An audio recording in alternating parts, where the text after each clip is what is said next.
Joan Hawkins is the chair of the Writers Guild. She teaches cinema and media studies at IU. She's, she's devoted to the spoken word and publishes creative nonfiction and memoir pieces that have appeared in N+1, Sand, and the Performing Arts Journal. She's currently working on a memoir, School and Suicide, and with Kalynn Brower is co-editing an anthology called Rape Escapes.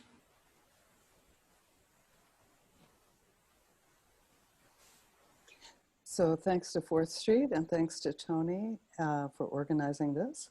I'm going to read two prose pieces, short prose pieces. So the first one's called Leonard Cohen and Edie Sedgwick at the Chelsea Hotel. There is a legend about Leonard Cohen and Edie Sedgwick, and it goes something like this. Edie, Andy Warhol's fastest rising superstar, was giving one of her famous parties at the Chelsea Hotel. Everyone who lived there was invited, but nobody expected that Leonard Cohen, the dapper dandy of late beatdom, would come. No one could picture Leonard Cohen even then doing the boogaloo in Edie's apartment. And Edie's was not the kind of place where a depressed poet could have a serious conversation about alchemy and the Book of Changes, about the magic of women and the Kabbalah, about whether the Jews were a doomed people. And these were the topics that interested Leonard Cohen. So there was a little hush when he arrived, wearing his famous blue raincoat, clutching a bottle of ouzo like a talisman. All the sweet young things parted to let him pass, and Edie trilled her enthusiasm at his presence in her rooms. Now, Edie's party was not Leonard Cohen's first brush with the factory. He had watched Nico perform at the Dome, going back to 8th Street night after successive night, always sitting front and center. Like everyone, he was mesmerized by her beauty, but he also heard the siren song in her voice that spoke to him like prophecy. It was listening to Nico, people said, that gave Leonard the idea he could sing. And maybe he was looking for Nico when he arrived at Edie's door, weaving his way through the crowd, pulled by something he could not name. There were drugs and music at Edie's, and in the manner of 1960s parties, candles blazed everywhere. Women pressed forward, attracted by Cohen's reputation as a ladies' man and by the promise of something broken in him. But as much as he loved women, it was to the candles that Leonard Cohen turned his attention. Circumnavigating the room, trailing his long guitarist fingers along the wainscoting, he studied them so intently he scared the glitter children. Waving away all offers of drugs and wine, needing to stay clear-headed as he mapped the precise location of all the flickering flames, keeping, as he said, the channels open.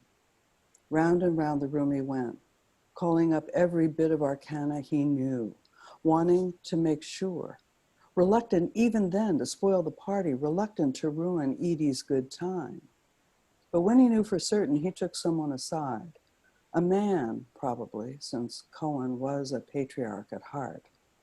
Those candles, he said, they're arranged to cast a bad spell, fire and destruction. Candle magic is powerful. She shouldn't fool around with these things because they are meaningful. Her friends should tell her. And with that, the doomsayer of folk music tugged on his raincoat and was gone, in search of enlightenment or another muse. That's where the legend ends.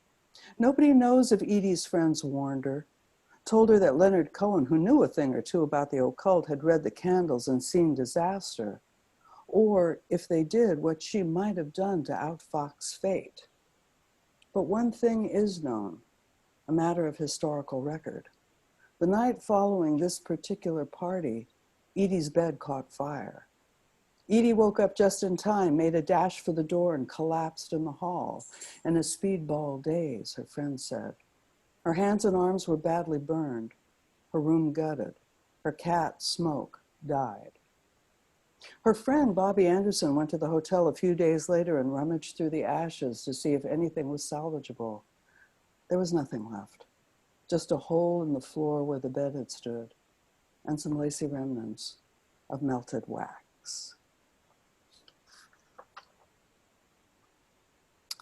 Okay, the second piece is called Paint Samples, a piece of literary gossip.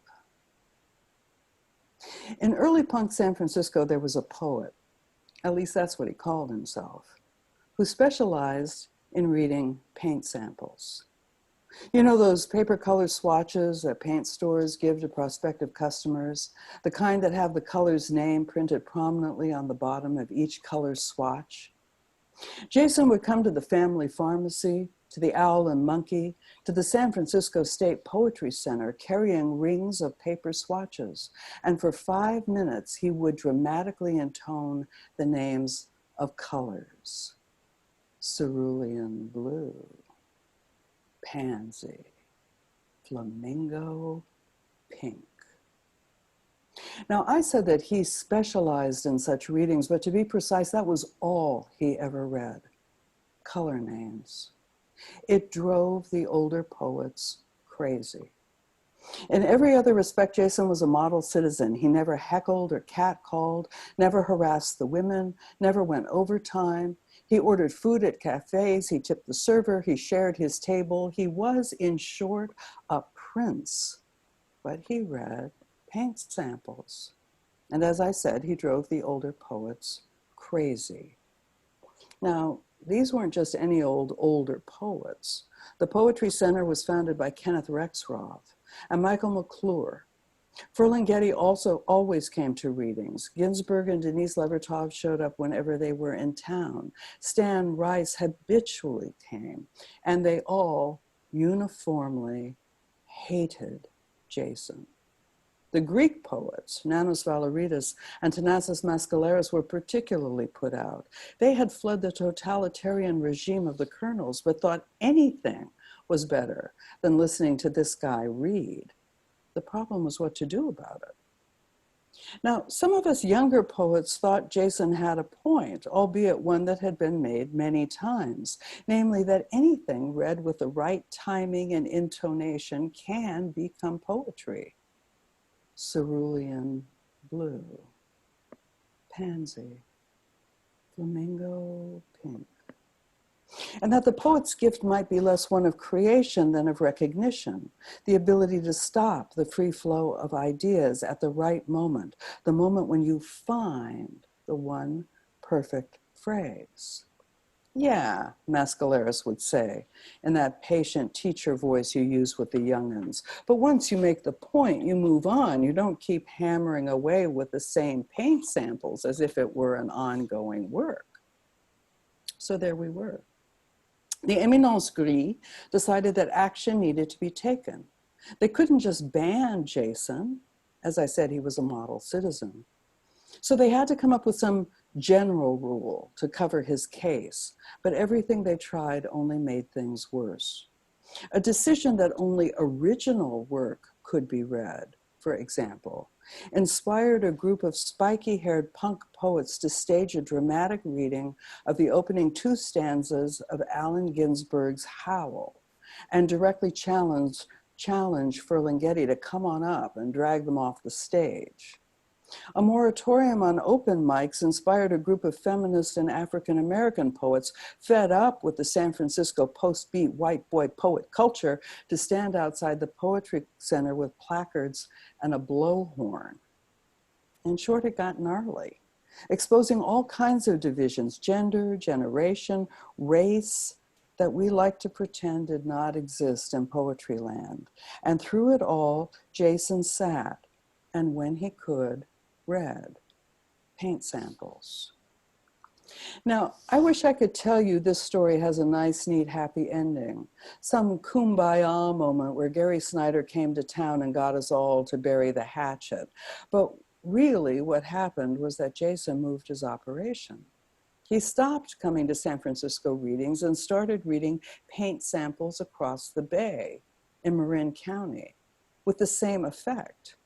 Some poets over there contacted Michael McClure to find out how we dealt with it, and Michael had to tell them that we hadn't, and that for months after Jason left, whenever a younger poet wanted to get an older poet's goat, all she had to do was bat her eyes and say, Cerulean Blue.